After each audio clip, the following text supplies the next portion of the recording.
Mike Greenburg, unfortunately, came up on the short side. Mike, when it was 53-51, I'm thinking this game's going to overtime. I thought we had a real chance. We gave up a few too many offensive rebounds, or in our case, we didn't get defensive rebounds.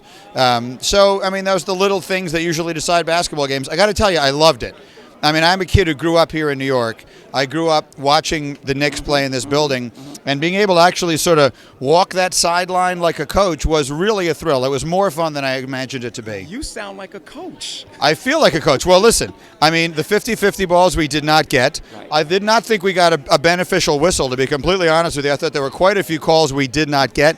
Few shots didn't fall. Shoney had a few shots that I thought were going in that didn't. So they played better than us. They deserved to win. You realize that you can criticize the officials and not worried about getting fined. Well, I mean, in that case, I'm going to go a little further. I thought that was a one-sided, the officiating. I thought we got hacked multiple times, no whistle. I thought that they absolutely, the refs were a major factor in the outcome of the game. Now, your partner in crime, Mike Golick, told me before the game that he didn't want to bet with you tonight because the last time he bet with you, he lost, and you had to grease him up and do some kind of He had to do things. the Kim Kardashian butt photo. So this worked out very well. Now, I wish we had. I'm glad now that we didn't make the bet. That winning that bet was the greatest thing ever. But this was more fun than that. I mean, this was really a special, for someone like me. I mean, I'm just a kid who grew up loving sports. So for someone like me to get a chance to be a major part of something like this was just really fun.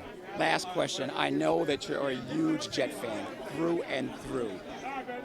What are they going to do this year, draft-wise and after the draft? Do they have the talent to make the playoffs? Well, no. I mean, I don't think there's any reason to think right now they have the talent to make the playoffs. They've got to figure out who their quarterback is going to be, and that's, like half the league has a quarterback, and the other half has got to figure that out, and that's the first thing you got to figure out. So, I mean, I'm encouraged with the new general manager, and I'm encouraged with the new coach, but at the end of the day, if they don't figure out who the new quarterback is going to be, it's not going to make any difference. You're the general manager. Marcus Mariota is on the board. Do you take him? Probably. I mean, I just think you can't pass it up at 6.